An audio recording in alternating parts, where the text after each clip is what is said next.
Quisiera invitarle a buscar en sus Biblias, donde tuvimos la lectura bíblica, en Mateo capítulo 21. La lectura bíblica era del verso 1 al verso 11, pero yo quiero centrarme solamente ahora del verso 8 al verso 11. Mateo 21,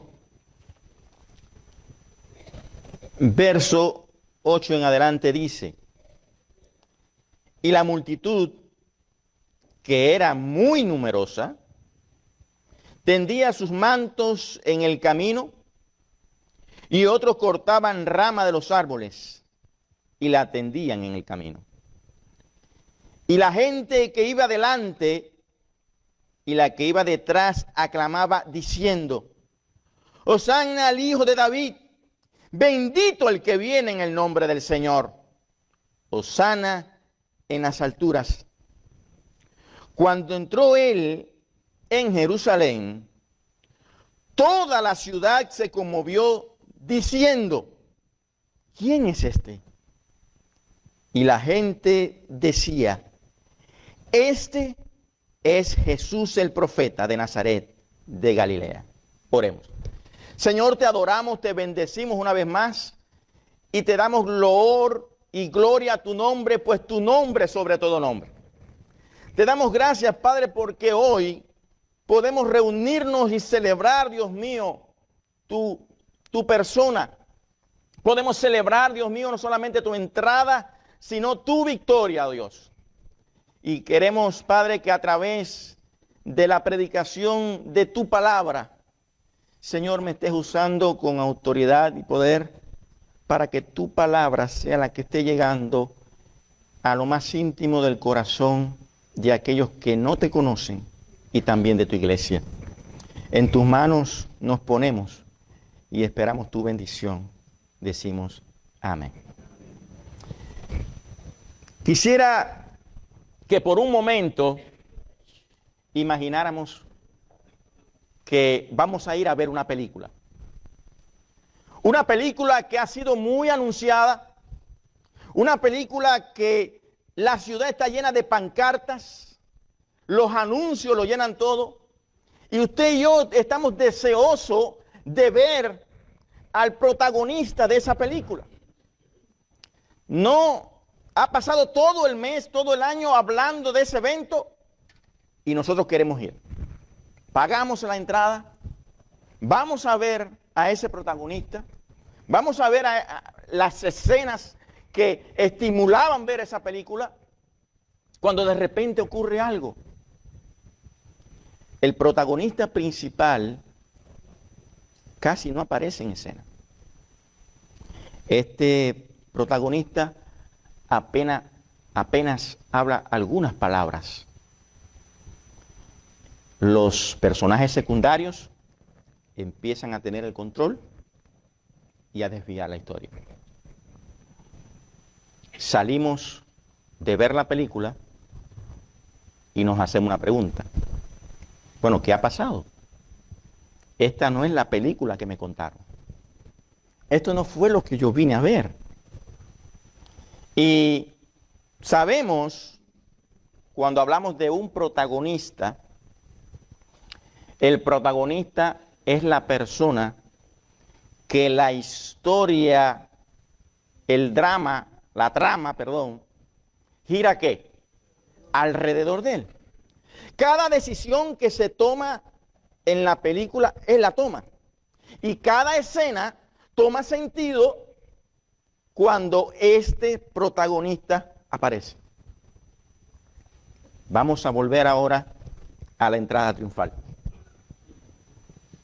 Un pueblo, una ciudad, aclamando, celebrando, haciendo declaraciones acerca de Jesús.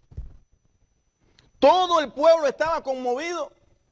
Había un ambiente de fiesta. Había una locura, pudiéramos decir. El pueblo completo gritando, aclamando. Y si hoy pudiéramos nosotros estar junto a esa multitud, y nos hiciéramos la pregunta allí, ¿qué está pasando? ¿Quién es el protagonista principal? Sin duda todos dijéramos que es Jesús. Jesús es el protagonista principal. Sin embargo, hermanos, la triste realidad, es lo que quiero compartir hoy, es que hay un peligro tremendo de nosotros poder vivir lo que vivió esta multitud. En el corazón de esta multitud, el protagonista principal no era Jesús. Para ellos, el protagonista principal eran las expectativas falsas que tenían de ese Jesús. Es decir, que ese Jesús Salvador, ese Jesús Rey, ese Salvador Hijo de Dios, que es el verdadero Jesús, no era el que estaba en el centro del corazón de este pueblo. Por eso, nosotros que hoy tenemos, pudiéramos decir, la película completa, podemos ver cómo en ese momento gritaban a toda voz, ¡Hosana! Bendito el que viene en el nombre del Señor. Y a los pocos días que estaban diciendo, crucifíquenle. Hermanos, este pasaje no solamente es un pasaje histórico que refleja la entrada triunfal de Jesús, sino que es un pasaje que revela de una manera extraordinaria lo que hay en el corazón del hombre. Sí, revela lo que realmente hay en nuestro corazón. ¿Por qué esta multitud hoy está diciendo Hosana y pasado unos días está diciendo crucifíquenle? Porque ellos cometieron el error que hoy en 3 puntos sencillos quiero compartir con ustedes para nosotros no hacerlo. Sacaron a Jesús como el protagonista principal de sus vidas.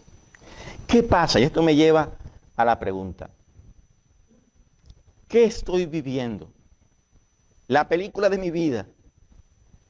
¿Estoy viviendo como Jesús, que es el protagonista principal? ¿O Jesús simplemente es un personaje secundario?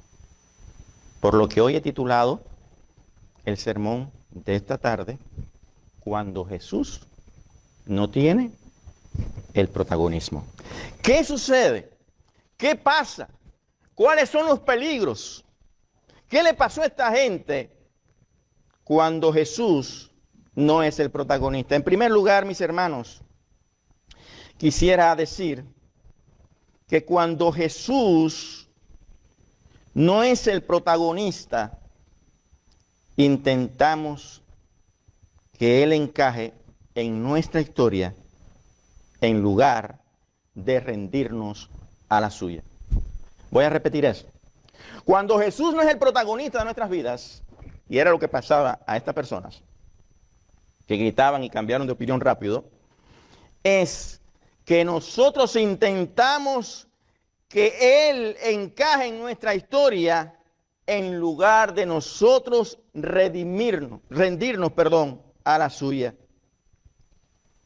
En otras palabras, lo acomodamos a nuestros deseos. ¿Qué quería esta multitud?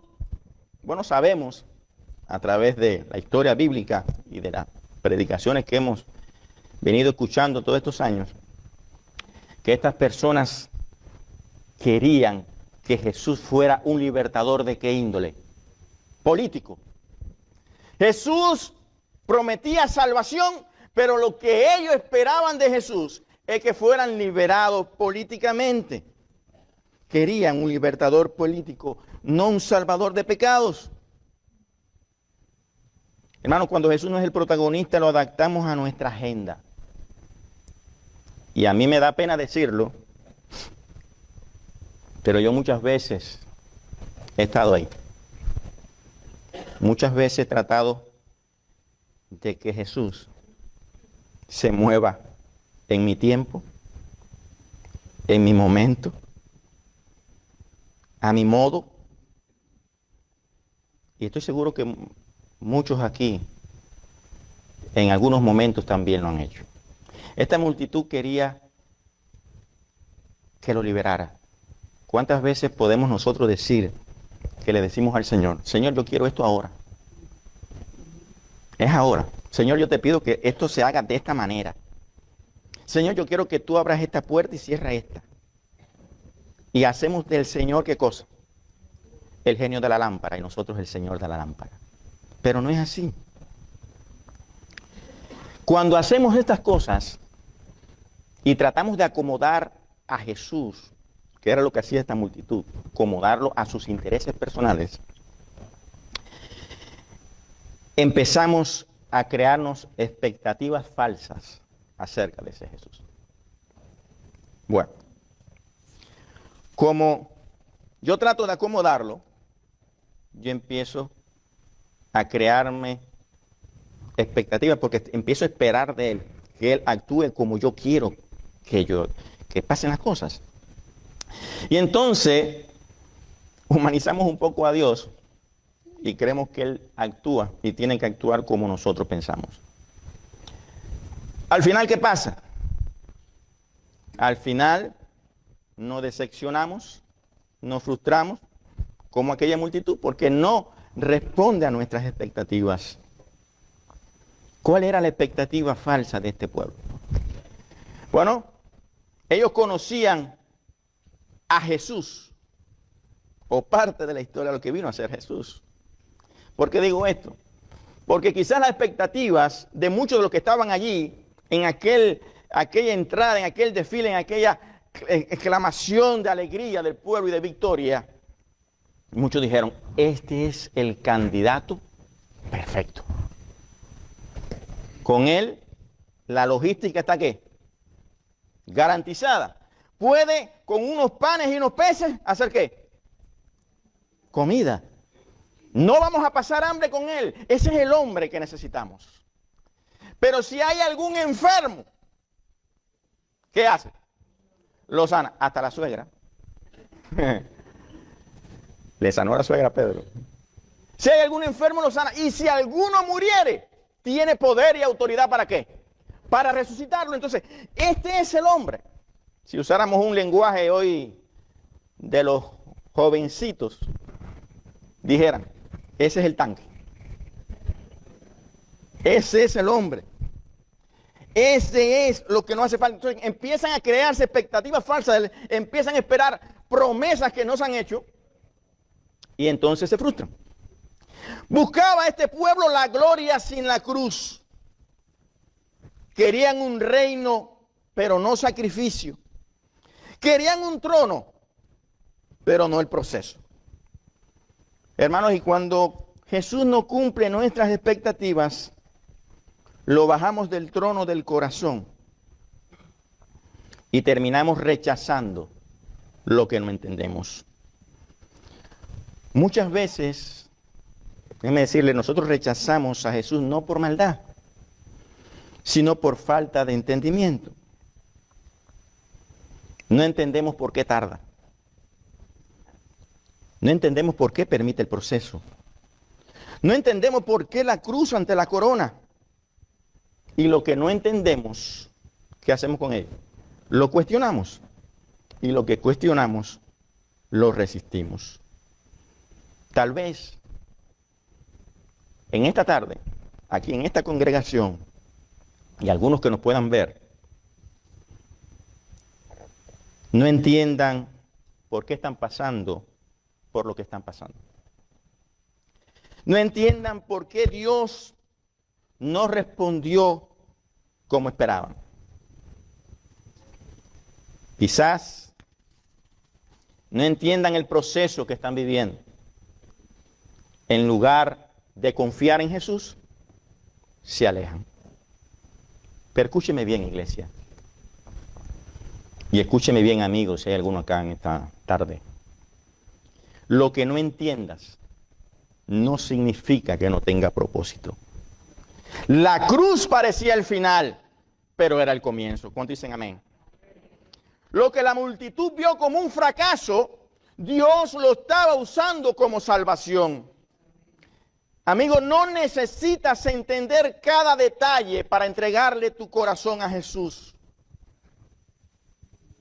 No necesitas entenderlo. Lo que sí necesitas es saber que Él sí entiende la historia completa. Él conoce la historia, pero Él controla la historia. Bendito sea su nombre. La multitud rechazó lo que no entendió. Y vemos cómo en otro pasaje Jesús está llorando, diciendo, si hubieras conocido quién te ha visitado hoy. Y la multitud rechazó, pero hoy, tú, amado amigo, tu iglesia puede hacer algo diferente. Puedes decir, Señor, aunque no entienda todo, confío en ti. Bendito sea el Señor. Hermanos, hemos visto que cuando Jesús no es el protagonista, nosotros lo acomodamos, nosotros ¿lo qué? Creamos expectativas acerca de él falsas y nosotros ¿qué? Tendemos a rechazar esas cosas que no entendemos. Pero en segundo lugar, podemos decir también que cuando Jesús no es el protagonista, nuestra fe depende del ambiente y no de la convicción. Vuelvo a repetir, cuando Jesús no es el protagonista, nuestra fe depende del ambiente y no de la convicción. Aquí hay un contraste interesante entre Hosanna y crucifíquenlo. La emoción reemplaza la convicción. La emoción reacciona a lo que se siente. La convicción permanece en lo que cree. La emoción grita Hosanna cuando todo va bien. La convicción permanece fiel cuando llega a la cruz. La emoción depende del ambiente. La convicción depende de la verdad. ¿Qué hizo la emoción ese día? Hizo que todas las personas gritaran, Hosanna, bendito el que viene en el nombre del Señor. Pero cuando llegó el momento de la prueba, no permanecieron. La multitud influyó más que la verdad. La misma ciudad que gritaba una cosa el domingo, cambió la voz dentro de unos días. Lo celebramos en público y lo negamos bajo presión. Pedro tuvo esa experiencia en esos días.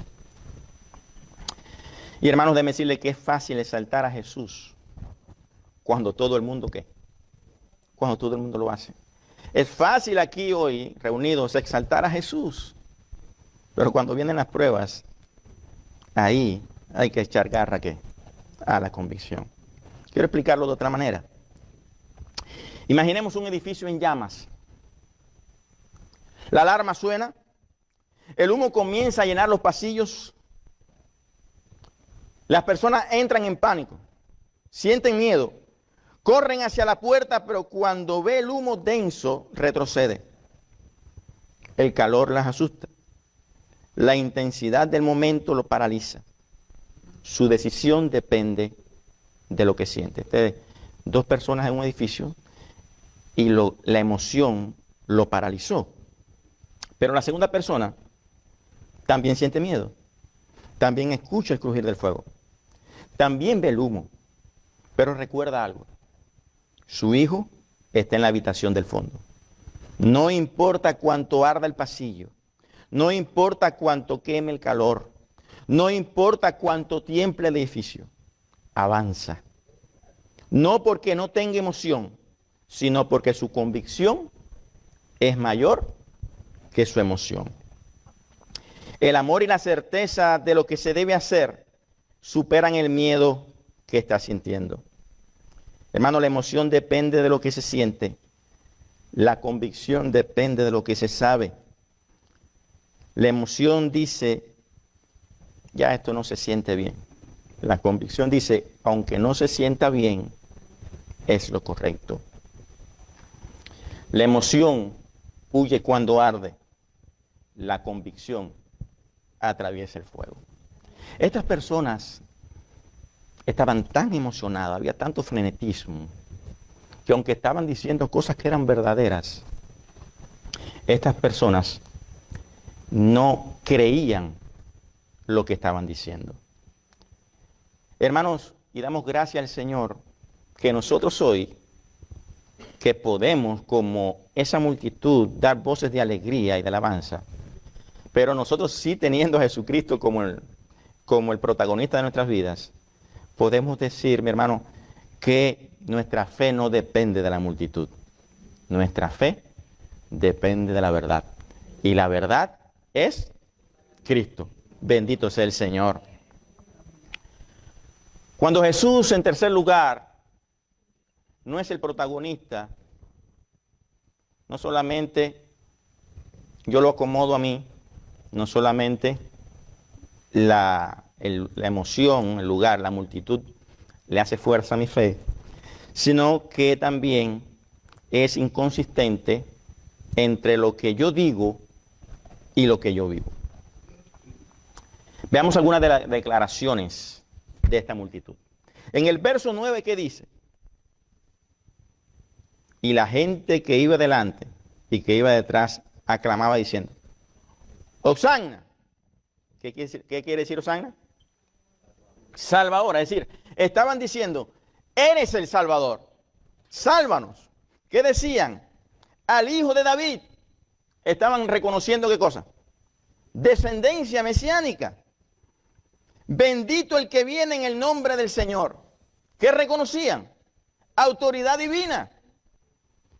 Y Hosanna en las alturas. Cuando vemos en pasajes paralelos, como Juan 12, 9, también dice, Rey de Israel. ¿Le llamaban qué? Rey. Y en el verso 11 de esta misma porción, está diciendo profeta de Dios. Hermanos, teológicamente, estas personas estaban 100% ¿qué? Bien. Porque estaban diciendo con su boca verdades, pero había inconsistencia. Porque lo que tú dices con tu boca no es lo que te define, sino el lugar que tenga Cristo en tu vida. ¿No dice amén a eso? Es decir, yo puedo decir muchas cosas, pero si yo no tengo en primer lugar a Jesús, lo que yo estoy diciendo, podemos usar este pasaje de Corintios, lo voy a sacar de contexto. Vengo a hacer con un metal que resuena y un címbalo que resuena, un latón que está haciendo bulla. Hermanos, cuando pasa esto, la adoración se vuelve momentánea y no transformadora. Hubo una celebración externa, pero no una rendición interna. ¿Qué es una celebración externa? Es cantar sin obedecer, es aplaudir sin cambiar, es emocionarse sin arrepentirse, es decir, Señor, sin permitir que sea ¿qué? El que gobierne. La multitud celebraba a ese rey, pero no le dejaron ¿qué? Gobernar. Querían que Jesús hiciera algo por ellos, pero no querían que Jesús hiciera algo ¿qué? En ellos. Hay una gran diferencia, hermano, entre admirar y rendirse al Señor. Pues cuando uno admira, muchos admiraban a Jesús. Muchos admiraban sus enseñanzas, admiraban sus milagros, admiraban su amor. Pero el rendirse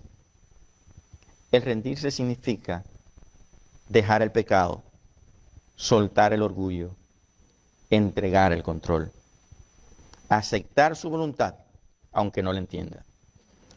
La multitud estaba dispuesta, hermanos, a extender mantos, pero no estaban dispuestos a extender ¿qué? Su corazón, porque no hubo redención interna.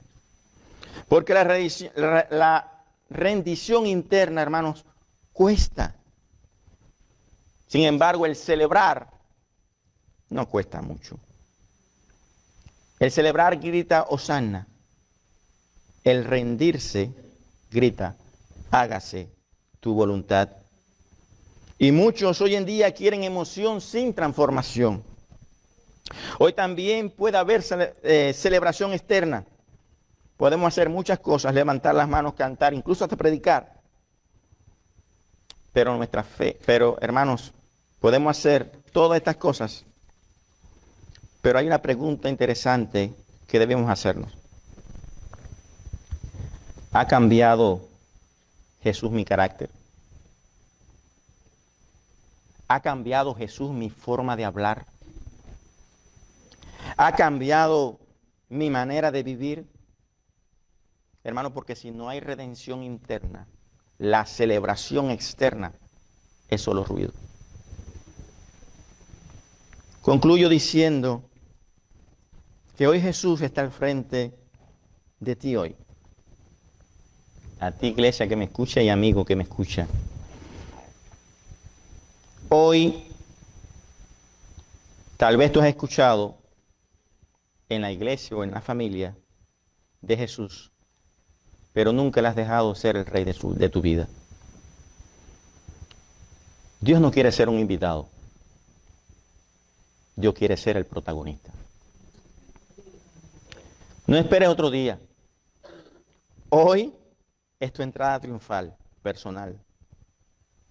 Cuando Jesús es el protagonista, te puedo garantizar que tu historia cambia para siempre. No basta con que Jesús esté presente. Él debe gobernar hoy en tu vida. Ayer, el pastor Ángel, en uno de los consejos que daba una joven, le decía, no involucres a Jesús en tu vida, sino involúcrate tú en la vida de Jesús.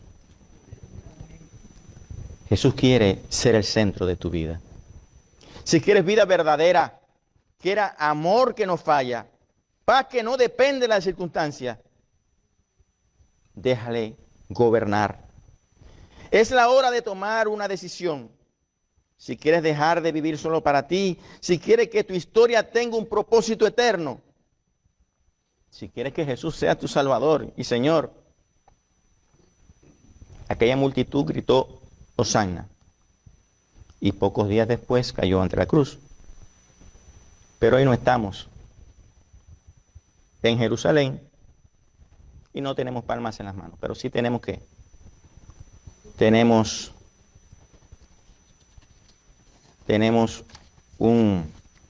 una decisión en el corazón que tomar.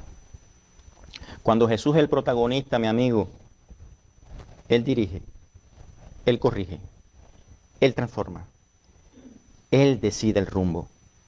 Cuando no lo es, nosotros tomamos el control. Nosotros escribimos el libreto. Nosotros decidimos qué obedecer o qué ignorar.